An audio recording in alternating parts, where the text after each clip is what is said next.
அன்பான கிரியேட்டிவிட்டி பார்வையாளர்களுக்கு அஸ்ஸலாமு அலைக்கும் வரஹ்மத்துல்லாஹி வபரகாத்துஹு. இந்த காணொளியில் நீங்கள் காண இருப்பது வக்பு சொத்துகளுக்கு எதிரான இந்திய அரசின் போக்கை கண்டித்து பட்டுக்கோட்டையில் 11/1/2024 அன்று காலை 10:30 மணிக்கு டிஎன்டிஜே நடத்திய கண்டன ஆர்ப்பாட்டம் பார்ட் 1 இறுதி வரை பாருங்கள். எங்கள் உரிமை காக்க நாங்கள் உயிரை கொடுப்போம். ஓ பாசிச படையே, நீ அடக்க நினைத்தால் நாங்கள் அடங்க மறுப்போம். உன் திருட்டுத்தனத்தை நாங்கள் ஒழித்து கட்டுவோம். நாங்கள் கலைந்திட மாட்டோம், அட கலங்கவும் மாட்டோம். இனி ஒவ்வொரு நாளும் உன் உறக்கம் கலையும். இது விடுதலை முழக்கம், இது விடுதலை முழக்கம். இனி நாடே கேட்கும். வக்ஃப் மீட்பு வரைக்கும், வக்ஃபை மீட்கும் வரைக்கும் எங்கள் போராட்டம் தொடரும். உன் ஆணவ ஆட்சி அது விரைவில் அடையும். छोटा बोलो, हम नहीं लड़ेंगे, हम नहीं चलेंगे. ये सुन लो मोदी, ये सुन लो अमित शाह. अल्लाह अकबर.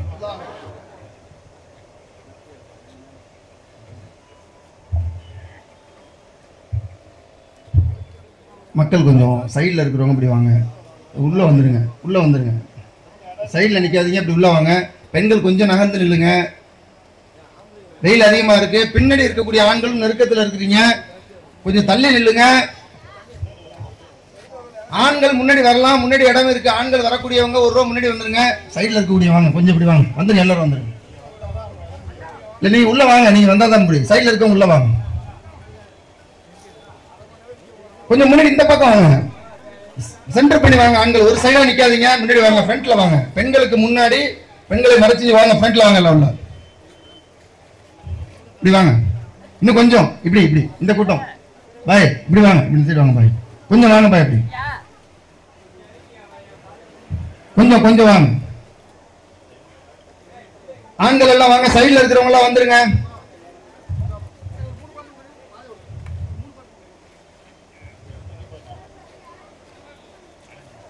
வாலண்டியர்ஸ் வாட்டர் பாட்டில் பின்னாடி கொடுங்க, தண்ணி பாட்டில் பின்னாடி. ஆண்கள் கொஞ்சம் வந்துருங்க, இந்த சைட்ல இருக்காதீங்க, கொஞ்சம் பேசி முன்னாடி வாங்க. நிகழ்ச்சியை குறித்த நேரத்தில் முடிக்கணும், வெயில் அதிகமா இருக்கு. கொஞ்சம் முன்னாடி வாங்க, அடுத்தவர்களுக்கு இடையூறு இல்லாம. சைட்ல நிக்காதீங்க, இப்படி வாங்க, இந்த சைடு வந்துருங்க. பெண்களுக்கு பின்னாடி இருக்கக்கூடிய ஆண்கள் கொஞ்சம் தள்ளி நில்லுங்க, இன்னொரு ரூபா முன்னாடி வரலாம், வந்துருங்க.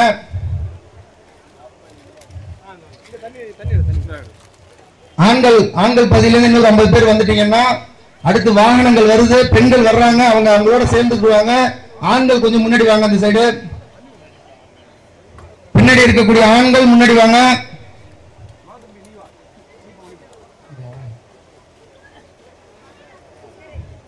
இல்ல இந்த ரூ இப்படி தனியா கொஞ்சம் அப்படி தனியா நல்லா இருக்கும். கொஞ்சம் வயசு பசங்களை அப்படி பண்ணிக்கிறீங்க, வாங்க உள்ள வாங்க, அப்படி வாங்க வாங்க. ½ அன் அவர் சென்டர் பண்ணி வாங்க இன்ஷா அல்லாஹ். அடுத்ததாக ஆர்ப்பாட்ட உரை தமிழ்நாடு தௌஹீத் ஜமாத் மாநில துணை பொதுச் செயலாளர் ஏகே அப்துல் ரஹீம் அவர்கள் உரையாற்றுவார்கள்.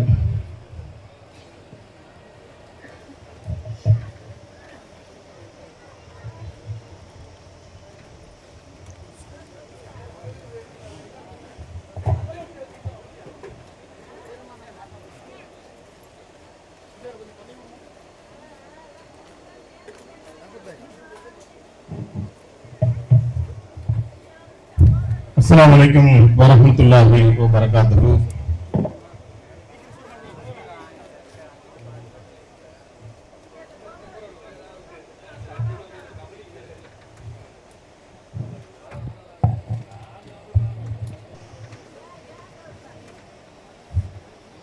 அளவற்ற அருளாளனும் நிகரற்ற பேரன்புடையனுமாகிய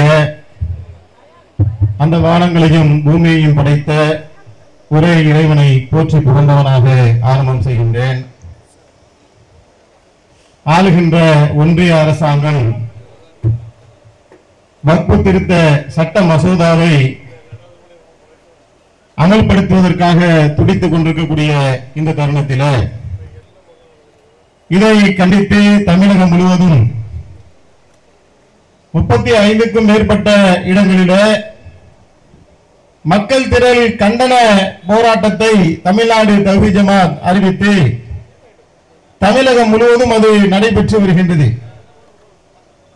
அந்த அடிப்படையில் தஞ்சை மாவட்டத்தின் சார்பாக இங்கே பட்டுக்கோட்டையில ஆயிரக்கணக்கான மக்கள் திரண்டிருக்கக்கூடிய கூட்டத்திலே நாம் எல்லாம் இங்கு பங்கு பெற்று இருக்கின்றோம்.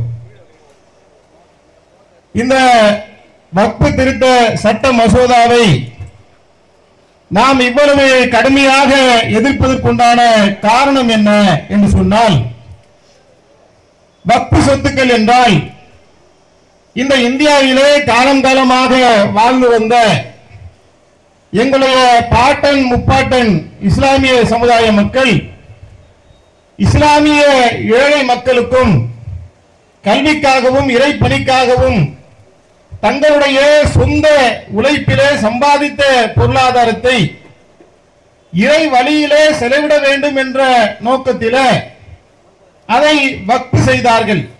அறப்பணிக்காக அதை தர்மமாக கொடுத்தார்கள். அப்படி கொடுக்கப்பட்ட அந்த தர்ம சொத்துக்கள் இந்தியா முழுவதும் 9.4 லட்சம் ஏக்கர்கள்.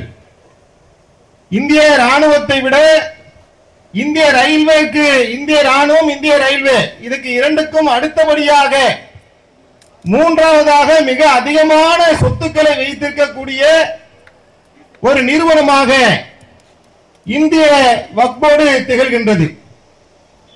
இந்த 9.4 லட்சம் ஏக்கர் நிலங்களை எப்படியாவது அபகரித்து விட வேண்டும் என்கின்ற திட்டம் என்பது RSS நீண்டகால திட்டங்களிலே ஒன்றாக இருக்கின்றது. இதற்கு முன்னால் இஸ்லாமியர்களை கழுவறுக்க வேண்டும் என்கின்ற நோக்கத்திலே பல்வேறு விதமான சட்டங்களை கொண்டு வந்தார்கள். அந்த சட்டங்களுடைய வரிசையில CAA என்கின்ற ஒன்றை அறிமுகப்படுத்தி இந்திய முஸ்லிம்களை எப்படி அகதிகளாக ஆக்குவது, எப்படி இந்த நாட்டினுடைய மண்ணின் மைந்தர்களை விட்டு இந்த நாட்டை விட்டு துரத்துவது என்கின்ற ஒரு திட்டம் போட்டு அந்த சட்டத்தை கொண்டு வந்தார்கள். ஆனால் அது இன்றைக்கு கிடப்பிலே கிடக்கின்ற காட்சியை நாம பார்க்கின்றோம். இதை போல பொது சிவில் சட்டத்தை கொண்டு வர வேண்டும் என்ற கோரிக்கையை வைத்தார்கள். அதன் ஒரு பகுதியாக முத்தலாக் தடை சட்டத்தை கொண்டு வந்தார்கள். அதை போல காஷ்மீரில் இருக்கக்கூடிய பெருவாரியான இஸ்லாமிய மக்கள்களை வதைக்க வேண்டும் என்கின்ற நோக்கத்தில் காஷ்மீருக்கு இருந்த தனி சிறப்பு அந்தஸ்தான 370வது பிரிவை நீக்கி ஜனநாயகத்தின் அடிப்படையில் தேர்ந்தெடுக்கப்பட்ட அரசை கலைத்துவிட்டு இன்றைக்கு அங்கே ஒரு மோசமான ராணுவ சூழலை அங்கே ஏற்படுத்தி இருக்கின்றார்கள். இதுபோல ஒவ்வொரு காலகட்டங்களிலும் பல்வேறு விதமான நெருக்கடியை இஸ்லாமிய சமுதாய மக்களுக்கு தொடர்ச்சியாக கொடுத்து வருகின்றார்கள். ஹிஜாபை கர்நாடக மாநிலத்தில் மாணவர்கள் அணிவதை தடை செய்தார்கள். மாட்டுக்கறி சாப்பிடக்கூடியவர்கள் ஜெய் ஸ்ரீராம் என்ற பெயரில் அடித்து கொள்கின்றார்கள். இந்த நாட்டிலே வாழுகின்ற முஸ்லிம்கள் இரண்டாம் தர குடிமக்களாக ஆக வேண்டும் என்கின்ற அடிப்படையில் பல்வேறு விதமான நெருக்கடிகளையும் கொடுத்து வந்து இறுதியில இஸ்லாமிய மக்களுடன் நெஞ்சிலே வேல் பாய்ச்சக்கூடிய வகையில பாபர் மசூதியை இடித்து அங்கே ராமர் கோயிலும் எழுப்பிவிட்டார்கள். அதோடு மட்டுமல்லாமல் இன்றைக்கு இஸ்லாமியர்களுடைய சொத்துக்களை சூறையாட வேண்டும் என்ற நோக்கத்திலேதான் இந்த வக்ஃப் வாரிய திருத்த சட்ட மசோதாவை கொண்டு வர துடித்துக் கொண்டிருக்கின்றார்கள். இந்த மசோதாவை பாராளுமன்றத்தில் தாக்கல் செய்து எதிர்க்கட்சிகளுடைய கடும் எதிர்ப்பின் காரணத்தினால் இன்றைக்கு அது பாராளுமன்ற கூட்டுக்குழுவுக்கு அனுப்பப்பட்டிருக்கின்றது. அன்பார்ந்த சகோதரர்களே, இந்த இந்திய தாய் திருநாடு என்பது இஸ்லாமியர்களுடைய நாடு. இஸ்லாமியர்கள் இந்த நாட்டினுடைய மண்ணின் மைந்தர்கள். பல்வேறு விதமான இனம், மதம், மொழி என்று என்னுடைய சகோதரர்கள் அனைவரும் சேர்ந்து வாழக்கூடிய இந்த நாட்டிலே இந்த நாட்டினுடைய குடிமக்களாக வாழ்ந்து கொண்டிருக்கக்கூடிய நம்மை இரண்டாம் தர குடிமக்களாக ஆக்க வேண்டும் என்கின்ற நோக்கத்திலே இது போன்ற அடக்குமுறைகளை எல்லாம் செய்து வரக்கூடிய காட்சியை நாம பார்க்கிறோம். இந்த வக்ஃப் வாரிய திருத்த சட்டத்தை கொண்டு வர துடிக்கக்கூடிய இவர்கள் இதை எது போன்ற தில்லுமுள்ளுகளை எல்லாம் செய்திருக்கின்றார்கள் என்று சொன்னால், இந்த சொத்துக்களை எல்லாம் இதுவரைக்கும் வக்ஃபோடு தான் நிர்வகித்து வந்துச்சு. இப்ப இந்த இஸ்லாமியர்களுடைய சொத்தை கொடுத்தது முஸ்லிம்கள், சொத்துக்களை அனுபவிக்கக்கூடியவர்கள் முஸ்லிம்கள், பயனடையக்கூடியவர்கள் முஸ்லிம்கள். ஆனால் இஸ்லாமியர்கள் மட்டுமே பங்கு வைத்துக் கொண்டு வந்த இந்த வக்ஃப் வாரியத்திலே முஸ்லிம் அல்லாத 2 பேர் இதிலே அங்கம் வகிக்க வேண்டும் என்கின்ற சட்ட திருத்தத்தை கொண்டு வருகின்றார்கள். வக்ஃப் ட்ரிபியூனலில் இதுவரை அங்க இருக்கக்கூடிய வக்ஃப் வாரிய சேர்மன் அவர் தான் என்ன செய்வார், ஒரு முடிவெடுப்பார் நீதிபதியாக இருந்து. ஆனால் இந்த அதிகாரங்கள் எல்லாம் இப்ப கலெக்டர் கிட்ட போகுது. அப்படின்னா என்ன அர்த்தம், இந்த சொத்து யாருக்கு என்கின்ற பிரச்சனை வந்தது என்று சொன்னால் இப்ப அதுக்குண்டான தீர்ப்பை கலெக்டர் கொடுப்பாரு. வக்ஃப் போர்டில் இருக்கக்கூடிய சொத்துக்களிலே அதை அளந்து எல்லைகளை குறிக்கக்கூடிய ஒரு பொறுப்பு வக்ஃப் வாரியத்திடம் இருந்துச்சு. இப்ப அது கலெக்டர் வசம் போகுது. இப்படி இருக்கக்கூடிய ஒவ்வொரு அதிகாரத்தை எல்லாம் பறிக்கின்றார்கள். ஒருவன் வக்ஃப் சொத்தை ஆக்கிரமிப்பான் என்று சொன்னால் அவன் எத்தனை வருடங்கள் அந்த வக்ஃப் சொத்தை ஆக்கிரமித்திருந்தாலும், அதற்காக பட்டா வாங்கினாலும், அதற்காக அவன் பேர்ல பதிவு செய்து கொண்டாலும், ஒரு முறை வக்ஃப் சொத்தாக ஆனால் எல்லா காலத்திலும் அது வக்ஃப் சொத்து தான். அது எந்த காலகட்டத்திலோட மீட்கலாம். இப்ப என்ன சட்ட திருத்தம் கொண்டு வராங்க, 12 வருஷம் ஒருத்தன் சொத்தை ஆக்கிரமித்து விட்டான் என்று சொன்னால் அந்த வக்ஃப் சொத்து ஆக்கிரமிப்புதாரருக்கு உரியது என்று சட்ட திருத்தத்தை மாற்றுகின்றார்கள். ஏற்கனவே இருக்கக்கூடிய 9.4 லட்சம் ஏக்கர் நிலங்களிலே பாதிக்கும் மேற்பட்ட சொத்துக்கள் சூறையாடப்பட்டாச்சு ஆக்கிரமிப்பாளர்களால். மீதி இருக்கக்கூடிய சொத்துக்களையும் ஆக்கிரமிக்கக்கூடிய வகையிலே தான் இந்த சட்ட திருத்தத்தை கொண்டு வருவதற்குண்டான வேலையை செய்கின்றார்கள். ஒருவன் வக்ஃபுடைய சொத்துக்களை ஆக்கிரமிப்பான் என்று சொன்னால் இதற்கு முன்னால் நான் பெயிலபிள் கேஸ் 2 வருஷம் வெளியே வர முடியாத அளவுக்கு கடும் சட்டங்கள் இருந்துச்சு. இப்ப என்ன சட்டம் கொண்டு வரா, கடும் சட்டம் தேவையில்லை, எவன் வேணாலும் வக்ஃப் சொத்தை ஆக்கிரமிங்க, ஆக்கிரமிப்பாளருக்கு ஆதரவாக ஒன்றிய அரசு இருக்கும் என்று சட்ட திருத்தத்தை கொண்டு வருகின்றார்கள். ஆனால் ஒரு முத்தவழி ஒரு தவறை செய்வார் என்று சொன்னால் அவருக்கு 10,000 இருந்த அபராதத்தை 1 லட்சமாக மாற்றுறாங்க. வக்ஃப் போர்டில் இருக்கக்கூடிய முத்தவழிக்கு தண்டனை அதிகரிக்கின்றது, ஆக்கிரமிப்பாளருக்கு தண்டனை குறைகின்றது. இப்படியாக ஒட்டுமொத்தமாக வக்ஃப் போர்டை சீர்குலைக்கக்கூடிய வேலையைத்தான் இன்றைக்கு ஆளுகின்ற ஒன்றிய அரசு RSS கைகூலியாக இருந்து செயல்படக்கூடிய காட்சியை நாம பார்க்கின்றோம். அன்பார்ந்த சகோதரர்களே, இதுல என்ன நியாயம் இருக்கா? இந்த நாட்டில இந்து சமய அறநிலையத்துறைன்னு இருக்கு, அது மாதிரி பல்வேறு விதமான காசி விஸ்வநாதர் கோயில் இருக்கு, தஞ்சாவூர்ல அவர்களுக்கு என்ன மடங்களை காஞ்சி சங்கராச்சாரியார் மடங்கள் இருக்குது. அந்தந்த கொள்கை கோட்பாடுகளை உடையவர்கள் அந்தந்த நிறுவனங்களை அவங்க என்ன செய்யறாங்க, போற்றி பராமரித்து வருகின்றார்கள். இந்த நாடு மதசார்பற்ற நாடு என்று சொன்னால் அவர்களுடைய அந்த உரிமைகளை நாம போய் தலையிட முடியுமா? ஒரு கிறிஸ்துவரை உள்ளக்க போய் விட நாம கேட்க முடியுமா? ஒரு முஸ்லிமா உள்ளக்க நம்ம கேட்கவும் மாட்டோம். கேட்டால் எப்படி இருக்குமோ அது மாதிரி இப்ப என்ன செய்யறாங்க, இஸ்லாமியருடைய வக்ஃப் வாரியத்துல முஸ்லிம் அல்லாத 2 பேரை நாங்க கொண்டு வருவோமா? இது கேலி குத்தாக்கக்கூடிய விஷயமா இல்லையா? வஞ்சகத்தனத்தோடு இருக்கக்கூடிய ஒரு விஷயமா இல்லையா? அப்புறம் சொல்றாங்க, வக்ஃப் வாரியத்துக்கு ஒருவர் இடத்தை கொடுப்பதாக இருந்தால் அவரு இந்துவா இருந்தா கொடுக்க முடியாதான். ஒரு இந்து அவராக விரும்பி வக்ஃப் வாரியத்துக்கு ஒரு சொத்தை தரணும்னு நினைக்கிறாரு, அது கொடுக்க முடியாது. ஆனா அவர் என்ன செய்யலாம், வக்ஃப் வாரியத்துடைய பொறுப்புக்கு வரலாமா? இந்த நாட்டில பலதரப்பட்ட மக்கள் வாழ்றோமே, ஒரு முஸ்லிம்கள் என்ன செய்வாங்க, சில நேரத்துல இந்து மக்களுக்கு உதவுவாங்க. அப்படின்னா கபாலீஸ்வரர் கோயில் இருக்குது, அது யார் கொடுத்தது? ஒரு இஸ்லாமிய மன்னர்கள் சென்னை மயிலாப்பூரில் இருக்கக்கூடிய கபாலீஸ்வரர் கோயிலுக்கு இடத்தை கொடுத்ததே இஸ்லாமிய மக்கள் தான். இன்னைக்கு வரைக்கும் அதெல்லாம் ஆதரவுபூர்வமா இருக்கா இல்லையா? அதே மாதிரி முஸ்லிம்கள் இந்துக்களுக்கு கொடுப்பதும், இந்துக்கள் முஸ்லிம்களுக்கு கொடுப்பதும், கிறிஸ்தவர்களுக்கு கொடுப்பதும் இந்த நாட்டிலே அது ஒரு வழக்கமாக இருந்து வருகின்றது. அதில் என்ன செய்யறாங்க, இந்துக்களாக இருந்து கொடுக்கக்கூடிய சட்டமே கொண்டு வராங்க.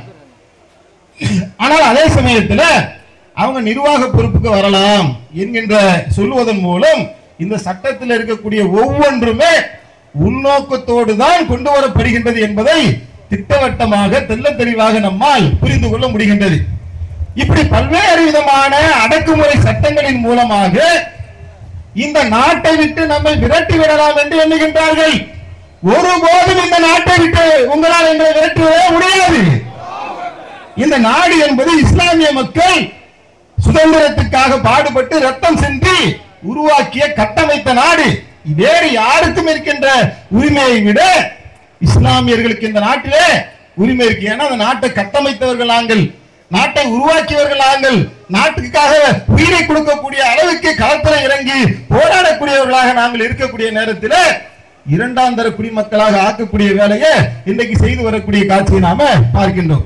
அன்பார்ந்த சகோதரர்களே, இந்த காரியங்கள் எல்லாம் திட்டமிட்டு செய்யறாங்களே, உண்மையிலே இஸ்லாமியர்களுக்கு மட்டுமே எதிரானதாகத்தான் இருக்கின்றதா? கொஞ்சம் யோசிச்சு பாருங்க. இஸ்லாமிய சமுதாயத்தை ஒழிப்பதுதான் இந்த RSS பாஜக சங்கு பரிவார கூட்டங்களுடைய நோக்கமாக இருக்கின்றதா? என்ன காரணத்தினால் இப்படி தொடர்ச்சியாக இஸ்லாமிய சமுதாயத்தையே சீண்டி வருகின்றார்கள் என்று நாம் சிந்தித்து பார்த்தோம் என்று சொன்னால், அவர்களுடைய கடந்த கால அஜெண்டாக்கள் சிஸ்டங்களை எல்லாம் நீங்க உள்ள போய் பார்த்தீங்கன்னா தான் என்ன அருமை வெகுஜன இந்து மக்களுக்கே உண்மை என்னங்கிறது தெரிய வரும்.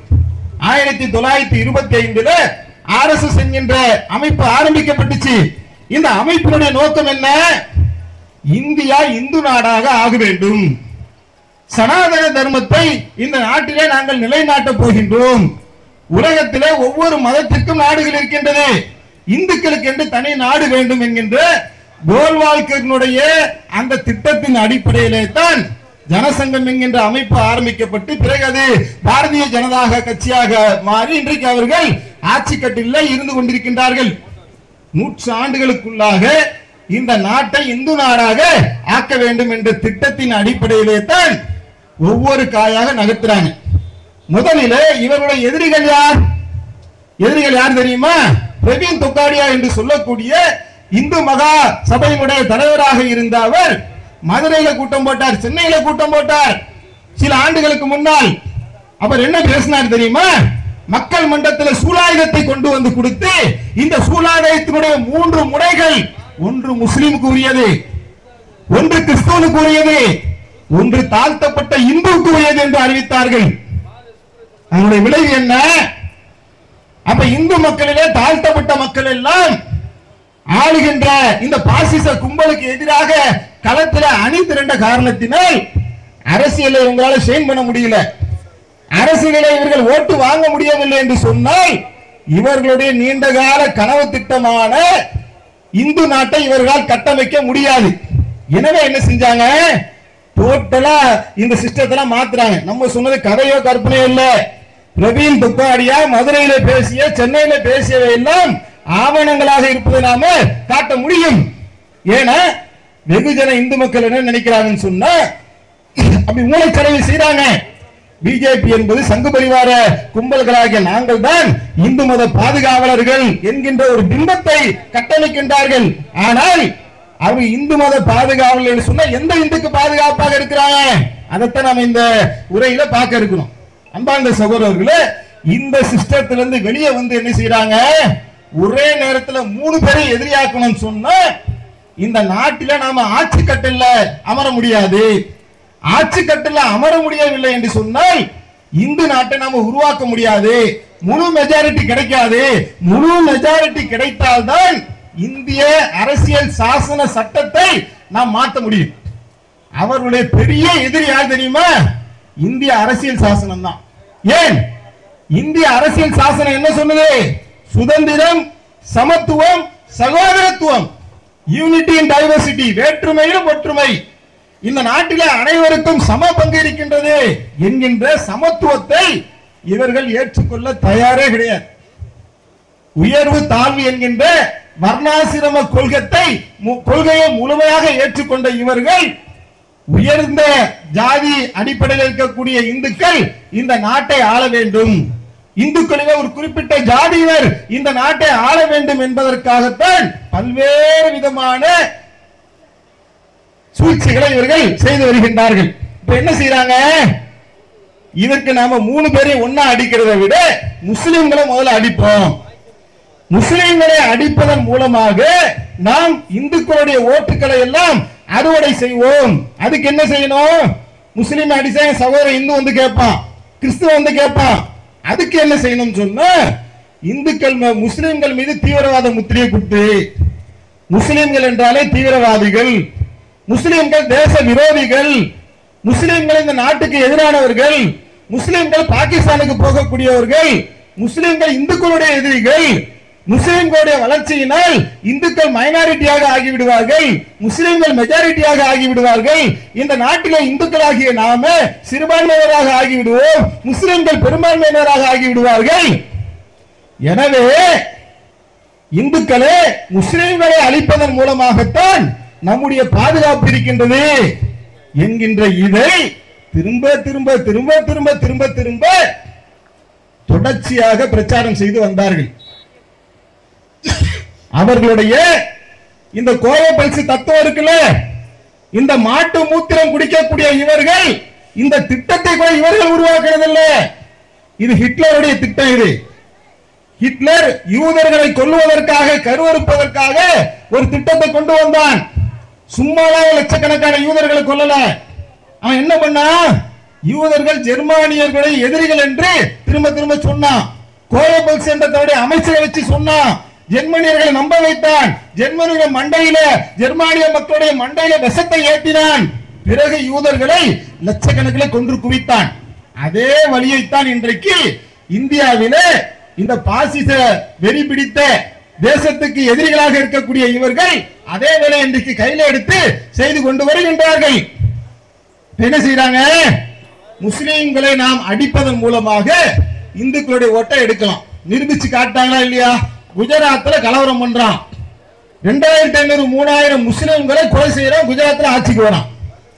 ஊப்பில புல்டோசர் வச்சு இஸ்லாமிய வீடுகளை இடிக்கின்றேன், ஊப்பில ஆட்சிக்கு வரான். கோயம்புத்தூர்ல கலவரம் பண்ற, கோயம்புத்தூர்ல எம்எல்ஏ ஆகிறான். என்ன சொல்ல வருகின்றார்கள்?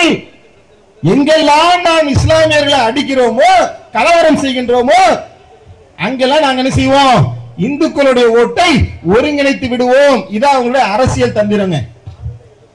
அப்ப இந்துக்கள் நினைக்கலாம், ஆமா அப்ப இந்துக்களுக்கு ஒரு நாடு வேண்டாமா? உலகத்திலே புத்த மதத்துக்கு என்று நாடு இருக்கு, கிறிஸ்துவ மதத்துக்கு என்று நாடு இருக்கு, இஸ்லாமிய மதத்துக்கு என்று நாடு இருக்கு, இந்துக்களுக்கு ஒரு நாடு இருந்தால் என்ன என்ற ஒரு கேள்வி சாமானிய என் அருமை என் சகோதர இந்து மக்களுடைய உள்ளத்திலே எழலாம். இவர்கள் உண்டாக்கக்கூடிய இந்து நாடுங்கிறது எப்படி இருக்கும் தெரியுமா? எல்லா இந்துக்களையும் சமதளத்திலே வைத்து போற்றக்கூடிய ஒரு நாடாக இருக்காது. தமிழகத்தினுடைய, தமிழக மக்களுடைய தாரக மந்திரம் என்ன? ஒன்றே குலம் ஒருவனே தேவன், யாதும் ஊரே யாவரும் கேளீர், பிறப்புக்கும் எல்லா உயிர்க்கும் என்கின்ற சமத்துவத்தை ஏற்றுக்கொண்டவர்கள் தமிழர்கள். எல்லாருமே ஓர்தாய் மக்கள் என்று இஸ்லாம் சொல்லுகின்றது. ஒன்றே தேவன், ஒன்றே கடவுள் என்ற, ஒன்றே குலம் ஒருவனே தேவன் என்கின்ற தத்துவத்தை ஏற்றுக்கொண்டவர்கள் தமிழக மக்கள். ஆனால் இவங்க என்ன தத்துவத்தை கொண்டு வராங்க? உயர் சாதியில இருக்கக்கூடிய இந்துக்கள் நாங்கள் இந்த நாட்டை ஆளுவோம், தாழ்ந்த ஜாதியாக இருக்கக்கூடிய நீங்கள் எங்களுக்கு கீழே அடிமைப்பட்டு கிடக்க வேண்டும். இதுதான் உங்களுடைய சித்தாந்தம். மகாராஷ்டிராவிலே சித்பன பாப்பனர்கள் என்று சொல்லக்கூடிய குறிப்பிட்ட சாதியினரால் உருவாக்கப்பட்ட அந்த RSS இந்த திட்டத்தை கையில எடுத்து செயல்படுத்தி கொண்டு வருகின்றார்கள். என்னவே ஆதாரம்? வாய் பிடிச்சதா மாங்காய் பிடிச்சதா பேசுறீங்க, என்ன ஆதாரம் என்று நீங்கள் கேட்பீர்களானால், பிற்படுத்தப்பட்ட மக்களுக்காக விபி சிங்குடைய காலகட்டத்தில் மண்டல் கமிஷன் 27% இடஒதுக்கீடை கொண்டு வந்தார்கள். இந்த இடஒதுக்கீடு யாருக்காக உள்ளது? முஸ்லிம்களுக்காக உள்ளதா? கிறிஸ்தவர்களுக்காக உள்ளதா? பிற்படுத்தப்பட்ட இந்து சமுதாய மக்களுக்காக கொண்டு வரப்பட்ட 27% இடஒதுக்கீட்டை கடுமையாக எதிர்த்தது யார்? ஜனசங்கம், பாஜக கும்பல், பாசிச கும்பல், இந்த பார்ப்பனிய கும்பல், இவர்கள் தான் இந்த விபி சிங் ஆட்சியை கவிழ்த்தாங்க. ஏன்? உயர் சாதி இந்துக்கள் தான் இந்த இந்தியாவில் அனைத்து விதமான கல்வி வேலை வாய்ப்பையும் பெற வேண்டும், 27% இடஒதுக்கீடு வந்தா எங்க மரியாதை என்னாகிறது என்று அவர்கள் எதிர்த்தார்கள். இப்ப ஆட்சி கட்டளை கொண்டு வந்த உடனே தொக்கா 10% இடஒதுக்கீடு கொண்டு வந்தானே. ஏன்? அதான் உங்க திட்டம். முற்படுத்தப்பட்ட ஜாதி இந்துக்களுக்காகத்தான் நாங்கள் குரல் கொடுப்போம், அதான் எங்களுடைய அஜெண்டா. என்பதை தெள்ள தெளிவாக காட்டினார்களா இல்லையா? இடஒதுக்கீடு விஷயத்தில் என்ன பண்ணார்கள்? நீட்டுன்னு கொண்டு வந்தாங்களே, அதில் பாதிக்கப்பட்டவர் முஸ்லிம்களா? நீட்டினால் பாதிக்கப்பட்டவர்கள் இஸ்லாமியர்களா கிறிஸ்துவர்களா? எல்லா தரப்பு மக்களும் பாதிக்கப்பட்டாங்களா இல்லையா? இந்து மக்கள் எவ்வளவு மாணவிகள் தற்கொலை செய்தார்கள்? அவர்கள் யார்? பண மதிப்பு இழப்பு ஏற்பட்டுச்சு, அதுல முஸ்லிம்கள் மட்டும் பாதிக்கப்பட்டார்களா? இந்து மக்கள் பாதிக்கப்படலையா? ஜிஎஸ்டி என்று கொண்டு வந்தார்களே, திருப்பூரிலே கோவையில் இருக்கக்கூடிய தொழில் நிறுவனங்கள் எல்லாம் லட்சக்கணக்கில் அழிந்து நாசமானது. இதில் பாதிக்கப்பட்டவர்கள் யார்? முஸ்லிம்கள் மட்டும்தானா? அப்ப இந்து சமுதாயத்தினுடைய தொழில் நிறுவனங்கள் நனைஞ்சு பொருளாதாரம் நனைஞ்சு இன்னைக்கு நாசமாக போய்கொண்டிருக்கின்றது என்று சொன்னால், இதே வேலையைத்தான் யாருக்கு ஆதரவாக களத்தில் நிற்கிறாங்க? குஜராத்தி மார்வாடிகளுக்காக குரல் கொடுக்கின்றார்கள், அதானி அம்பானிக்காக குறிப்பிடுகின்றார்கள். நாட்டில் இருக்கக்கூடிய லாபம் தரக்கூடிய பொது சொத்துக்களை எல்லாம் தனியார்களுக்கு தாரவாக்கின்றார்கள். இந்த நாட்டில் இருக்கக்கூடிய வெகுஜன இந்து கிறிஸ்துவ இஸ்லாமிய சமுதாய மக்கள் எல்லாம் பசியிலும் பட்டியலும் வாடி செத்து கொண்டிருக்கக்கூடிய நேரத்தில் கொரோனாக்கு அப்புறம் நான் கேட்கிறேன், எல்லாருடைய பொருளாதாரமும் சரியில்லை, அம்பானி உலக பணக்காரன் லிஸ்ட்ல வந்து நிற்கும். எப்படி ஆயுது? ஏன் கொரோனா எல்லாருக்கும் தானே வரணும், எல்லாரும் தானே பாதிக்கப்படணும்.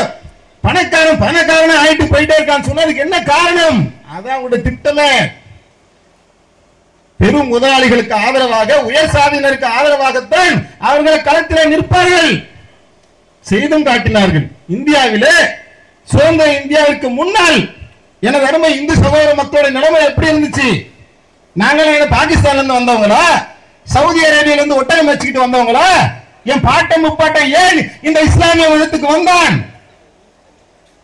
நீங்கள் செய்த அநியாயங்கள், அட்டுழியங்கள், அது போன்ற விஷயங்களை நீங்க செய்யலையா? ஒரு தெருவில் நாய் நடமாடலாம், பன்னி நடமாடலாம், ஆனால் தாழ்த்தப்பட்ட இந்து மக்கள் இங்கே நடமாடக்கூடாது என்று தடுத்தீர்களே. செத்தா சுடுகாடு தரமாட்டேன் என்று சொன்னீர்களே. பெண்கள் மாறாப்பு போடக்கூடாது என்று தடுத்து முளைவரியை வீழ்த்தீர்களே. எவ்வளவு அடக்குமுறைகள்! மனிதனாகவே இந்த நாட்டில வாழ முடியாத அடக்குமுறை எல்லாம் செய்தது யார்? உயர்சாதி இந்துக்கள் இல்லையா? அதன் காரணத்தினால் பாதிக்கப்பட்ட, தாழ்த்தப்பட்ட, பிற்படுத்தப்பட்ட இந்து சகோதரர்கள் என்ன செய்யறான்? எங்களை தோளோடு தோல் அரவணைக்கக்கூடிய, மாமா மச்சான் என்று சொந்தம் கொண்டாடக்கூடிய, இஸ்லாத்தை ஏற்றுக்கொண்டால் அவனோட அணி அணியாக ஒன்றாக நிக்க வச்சு எங்களுக்கு சமத்துவத்தை போதிக்கின்றான். ஒரு மனிதன் என்று சொன்னால் அவனுக்கு சமத்துவம் தான், மானம் தான் பெரிது, அதை அவன் கொடுக்கிறான். அதனால் நான் இஸ்லாத்தை ஏற்கின்றேன் என்று அணி அணியாக இஸ்லாத்தை ஏற்றார்கள். இவங்க என்ன திட்டம் போடுறாங்க? நாம் முதல்ல தாழ்த்தப்பட்ட இந்து மக்களை அடித்தால் அவன் இஸ்லாத்துக்கு போயிடுவான், அதனால முதல்ல இஸ்லாமியர்களை அடி என்று இன்றைக்கு நம்மை அவனை அழிக்க துடித்துக் கொண்டிருக்கின்றான். கடைசியில பாதிக்கப்படக்கூடியது அனைவருமே தான்.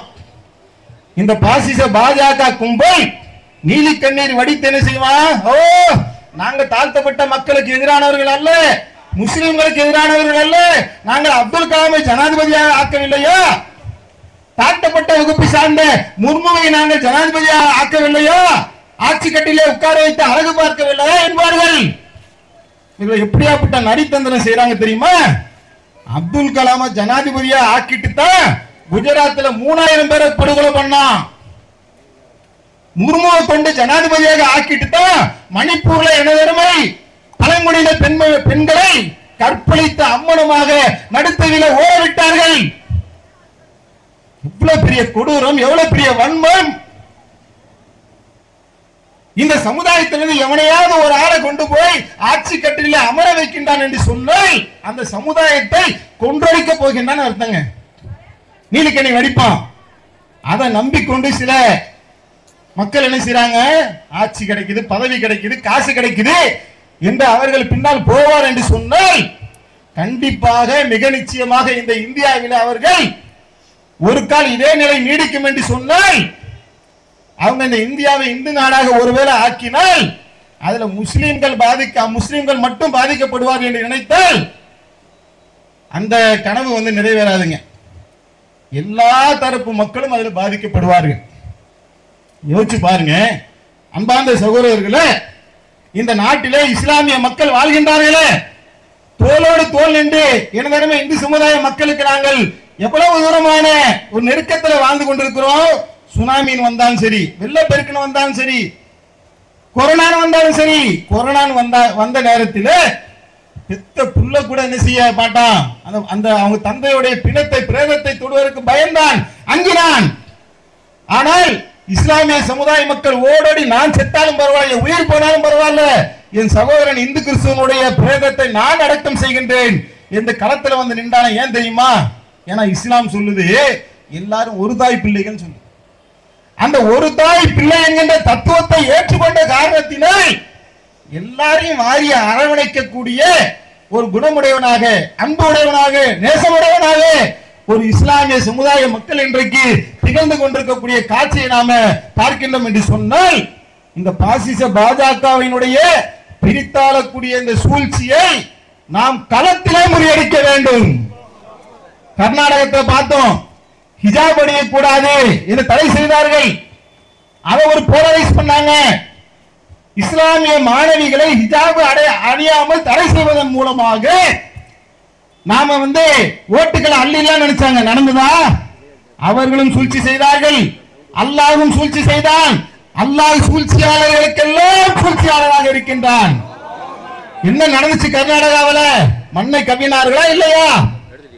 நாங்கள் ராமர் ஆலயத்தை கெட்டுவோம் கெட்டுவோம் கெட்டுவோம் என்று சொல்லியே பல ஆண்டுகள் ஆட்சி கட்டில அமர்ந்தான். கெட்டி முடித்த பின்னாடி என்ன ஆச்சு? அவன் எந்த தொகுதியில ராமர் கோயிலை கட்டினார்களோ அந்த தொகுதியிலே ஜெயிக்க முடியல, யூபியில ஜெயிக்க முடியல. யூபியில எத்தனை தொகுதிகளில அவர்கள் மண்ணை கவ்வினார்கள். காரணம் என்ன? மக்கள் விளங்கி கொண்டாங்க.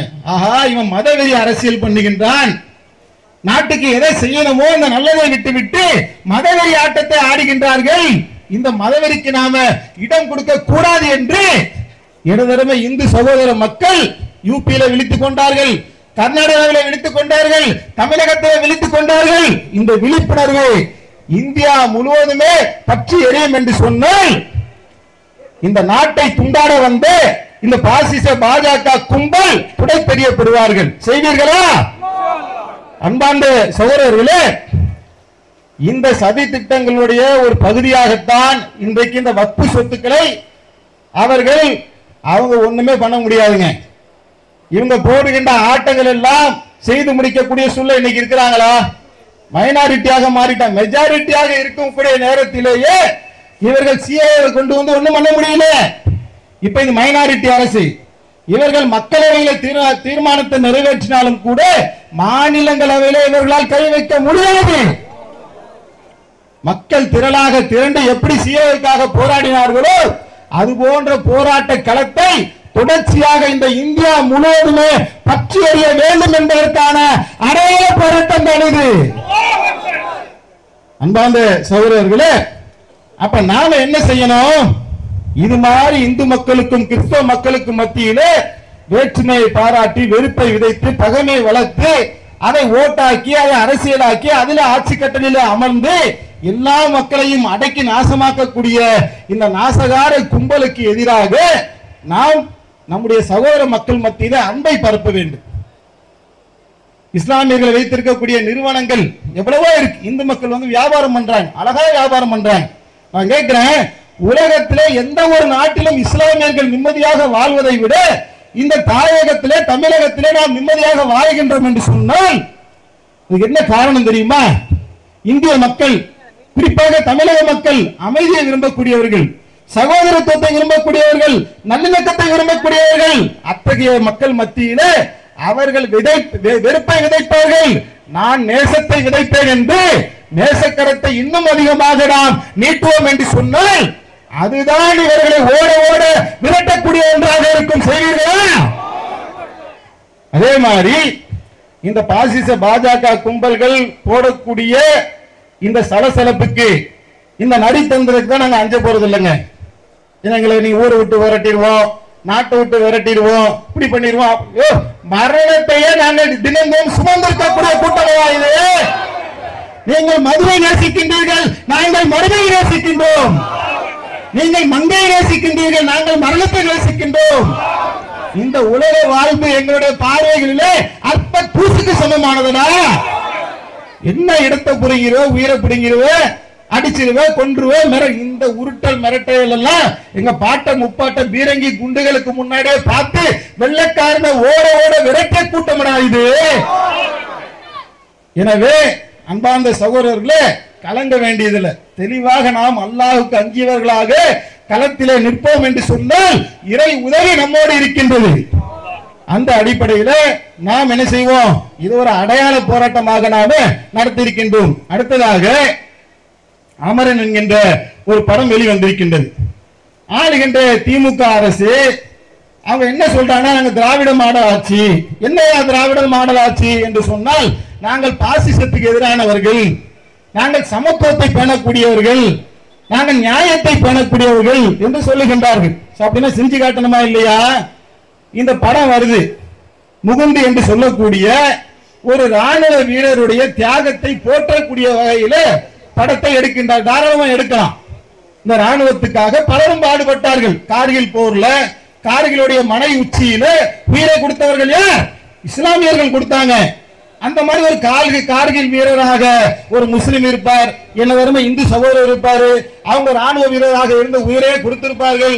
அவர்களுக்கு நாம் கடமைப்பட்டிருக்கிறோம். அந்த குடும்பத்தாருக்காக நாம் ஆறுதல் கூறுகின்றோம். இது என்னுடைய நாடு, இந்தியாவுடைய தாய் நாடு, இஸ்லாமினுடைய வழிபாடு என்பதில் எல்லாம் எங்களுக்கு எந்த விதமான மாற்று கருத்துமே இல்லை. ஆனால் இதுல என்ன கொண்டு வராங்க? அந்த முகுந்த என்று சொல்லக்கூடிய ராணுவ வீரர் களத்துக்காக போகக்கூடிய நேரத்தில் ஜெய் பஜ்ரங் பலி அப்படின்றார். என்ன ஜெய் பஜ்ரங் பலி? இந்திய ராணுவத்தை காவிமயமா ஆக்கிட்டீங்களா? அப்ப இந்திய ராணுவம் என்பது மத சார்பற்றா இல்லையா? அதை சொல்லுங்க முதல்ல. இந்திய ராணுவம் அது முஸ்லிம்களுக்கு மட்டும் உரியதா, கிறிஸ்தவர்களுக்கு மட்டும் உரியதா, இந்துக்களுக்கு மட்டும் உரியதா, அல்லது அனைவருக்குமே பொதுவானதா?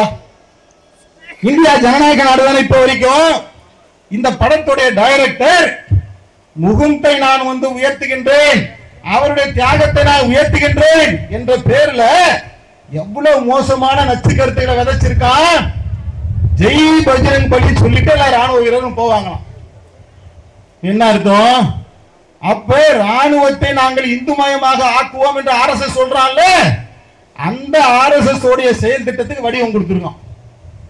இதை ஒரு முதல்வர் பார்த்துட்டு நான் கண்ணீர் சிந்தனை, உங்க அத்தா எவ்வளவு பெரிய அறிவாளி, அதெல்லாம் உன்னை பார்த்தாக்க ஓரளவுக்கு கண்டுபிடிப்பார்ல, என்ன இளவத்தான் பார்த்தீங்க, அதை பார்த்து கரெக்டா விளங்கி இருந்தா இஸ்லாமிய சமுதாயத்தினுடைய சார்பில் நின்று எப்படி ஜெயலலிதா அம்மையார் விஸ்வரூபத்துக்கு எதிராக அந்த படத்தை திரையிட விடாமல் தடுத்தார்கள். அப்ப என்ன சொன்னாங்க? ஒரு சின்ன குழு தடுக்குதுன்றதுக்காக நீங்க எப்படி இந்த படத்தை தடுக்கலாம் என்று கமல் கேட்டான். அந்த கமல் தான் எதிரி வந்திருக்கான். மோசமான கேடிப்பைய முஸ்லிம்களை தீவிரவாதிகளாக சித்தரிப்பதிலே இந்த அயோக்கிய கமலுக்கு நிகராக உலகத்தில் எவனுமே இருக்க மாட்டாங்க. இப்படியாப்பட்ட ஒரு அயோக்கிய பெயர் வாழைப்படத்தை ஊசி ஏற்றிருந்தாங்கல்ல, அதே மாதிரி இந்த படத்தில் என்ன செஞ்சிருக்கான்? பல காட்சிகளை நிறுவி இருக்கின்றான்.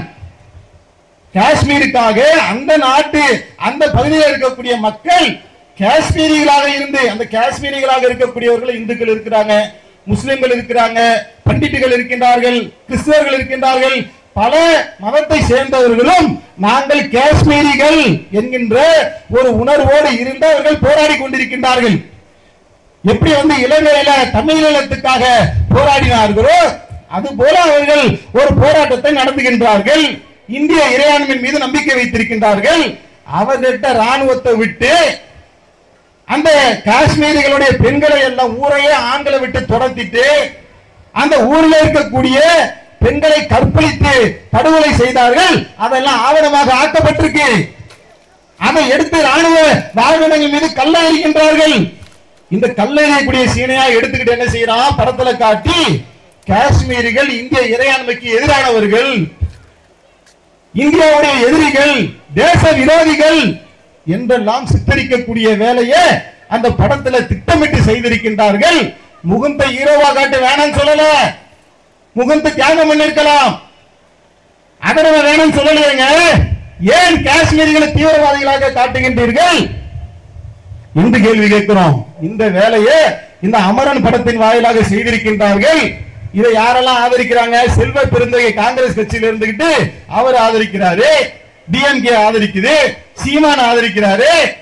இப்ப நமக்கு தெரியுது எவெல்லாம் எந்தெந்த குட்டையில இருந்து அவனுடைய வன்மத்தை கக்குகின்றார்கள் என்பதையெல்லாம் நம்மால் அறிந்து கொள்ள முடிகின்றது. உடனடியாக இதற்கு மறுப்பு தெரிவிக்கக்கூடிய வகையில அதற்குண்டான வேலைகளை ஆளுகின்ற அரசாங்கங்கள் செய்தே தீர வேண்டும். தமிழ்நாடு தௌஹீத் ஜமாத்தின் சார்பாக இந்த அமரன் படம் என்கின்ற ஒன்று ஒரு குறிப்பிட்ட சமுதாயத்தை தீவிரவாதிகளாக சித்தரிக்கக்கூடிய வேலையை செய்துகின்றது. இதை எங்களுடைய ஜமாத்தினுடைய வாயிலாக மிக கடுமையாக கண்டித்துக் கொண்டும் வக்ஃப் திருத்த சட்டத்தை மீண்டும் அவர்கள் கிடப்பிலே போடக்கூடிய ஒரு சூழலை ஏற்படுத்துகின்ற அளவுக்கு ஓயாமல் உறங்காமல் இதற்கான போராட்ட களங்களை சந்திப்போம் என்று கூறி என்னுடைய உரையை நிறைவு செய்கின்றேன். வாயிற்கான அல்ஹம்துலில்லாஹி ரப்பில் ஆலமீன்.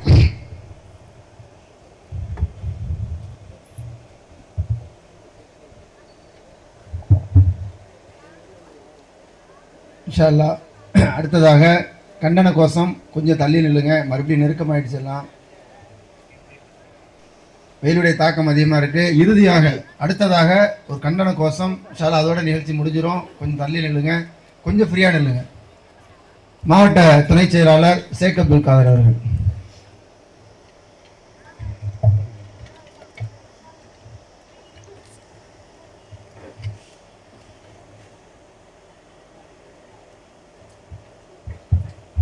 அஸ்ஸலாமு அலைக்கும் வரஹ்மத்துல்லாஹி வபரகாத்துஹு. அன்பார்ந்த சகோதர சகோதரிகளே, இந்த கடைசியா இந்த கண்டன கோஷத்தோடு இந்த ஆர்ப்பாட்டம் நிறைவடைய இருக்கின்றது. இந்த வெயிலுக்கு அஞ்சு பயப்படாதீங்க. ஏன்னா ரசூலுல்லாஹி ஸல்லல்லாஹு அலைஹி வஸல்லம் காலத்துல தபூக் போர்க்களம், கடுமையான வெயில் காலகட்டம். அந்த போர்க்களத்திலே பங்கேற்பதற்காக முஸ்லிம்கள் செல்லக்கூடிய நேரத்தில் கோழைகள் என்ன சொன்னாங்கன்னா, லா தன்ஃபிரு ஃபில் ஹர்ரி, இந்த கடுமையான வெப்பத்திலே நீங்கள் போர்க்களத்துக்கு போகாதீங்கன்னு சொன்னாங்க.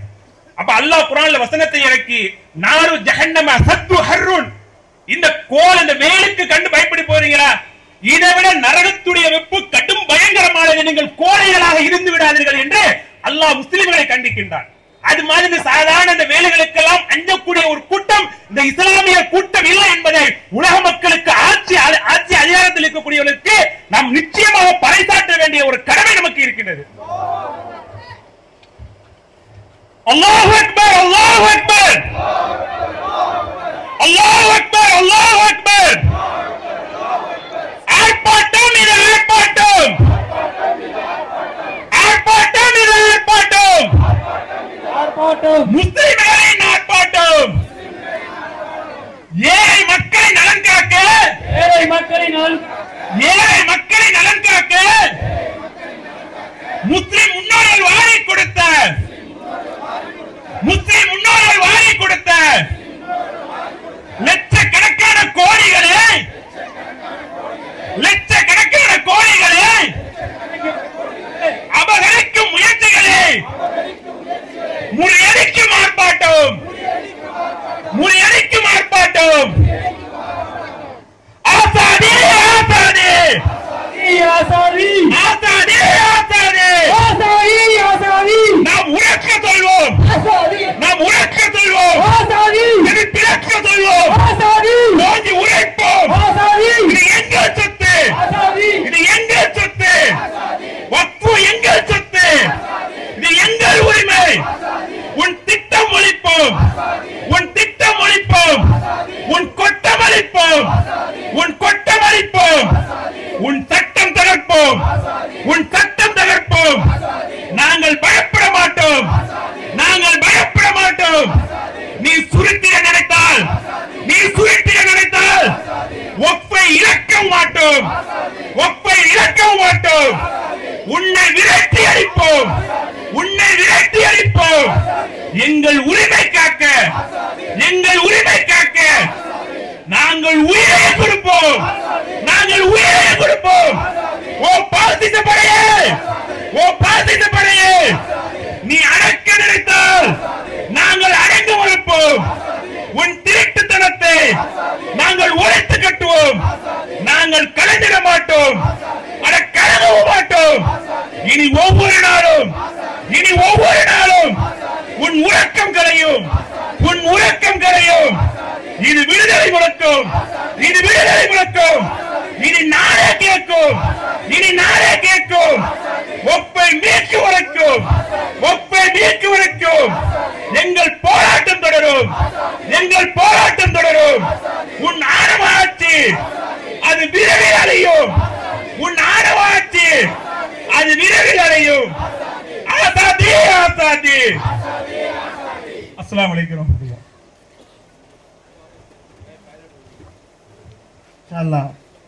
இறுதியாக நன்றி உரை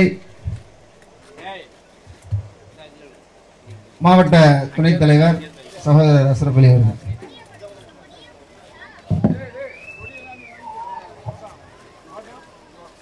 அஸ்ஸலாமு அலைக்கும்.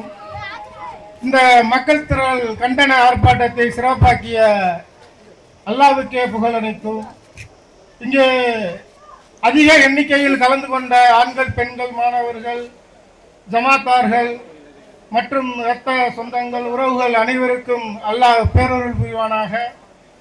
இந்த நிகழ்ச்சியிலே கலந்து கொண்ட அனைத்து முத்தவல்லிகளுக்கும் இமாம்களுக்கும் நாம் நன்றியை தெரிவித்துக் கொள்கிறோம்.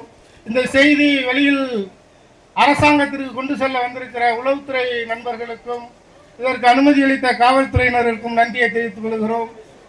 இந்த நிகழ்ச்சி இனிதே நடைபெற உதவிய வணிக நிறுவனத்தார் அனைவருக்கும் நன்றியை தெரிவித்துக் கொள்கிறோம்.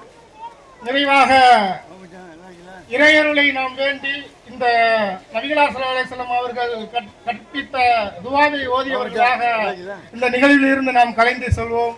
சுப்ஹானக அல்லாஹும்ம வ பிஹம்திக அஷ்ஹது அன் லா இலாஹா இல்லா அன்த அஸ்தக்ஃபிருக வ அத்தூபு இலைக்.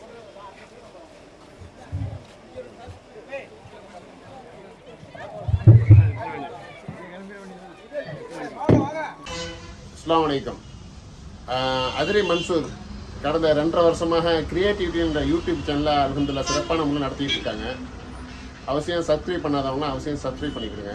குறிப்பாக இதில் என்னென்ன நடக்குதுண்டாக்கா, என்னென்ன விஷயங்கள் இதில் கொண்டு வர்றாருண்டாக்கா, நம்ம மண்ணுடைய அதிராமருடைய அரசியல் நிகழ்வு, மார்க்க விஷயங்கள், கல்வி சம்பந்தமான நிகழ்வு, அப்புறம் கல்யாண விசேஷங்கள் நிகழ்வு, அப்புறம் விளையாட்டு சம்பந்தமான எல்லா நிகழ்வுகளும் அது எல்லாம் ஊரோட ஒன்றி போய் அருமையான முறையில் ஒன்று செஞ்சுட்டு இருக்காப்புல. அதனால நான்லாம் அதெல்லாம் சப்ஸ்கிரைப் பண்ணி பார்த்துக்கிட்டு இருக்கேன். ஊருடைய தேவைகள் எல்லாத்தையும் பார்த்துக்கிட்டு இருக்கேன். ரொம்ப சந்தோஷமாக இருக்குது எனக்கு. அதுபோல் நீங்களும் ஊரில் உள்ளவங்களும் சரி, வெளிநாட்டில் உள்ளவங்களும் சரி, வெளியூரில் உள்ளவங்களும் சரி, ஊருடைய விஷயங்களையும் நீங்கள் பார்த்து அறிய ஆசைப்பட்டாக்க அவசியம் கிரியேட்டிவிட்டி சேனலில் சப்ஸ்கிரைப் பண்ணிக்கணும். வாழ்த்துக்கள். அஸ்ஸலாமு அலைக்கும்.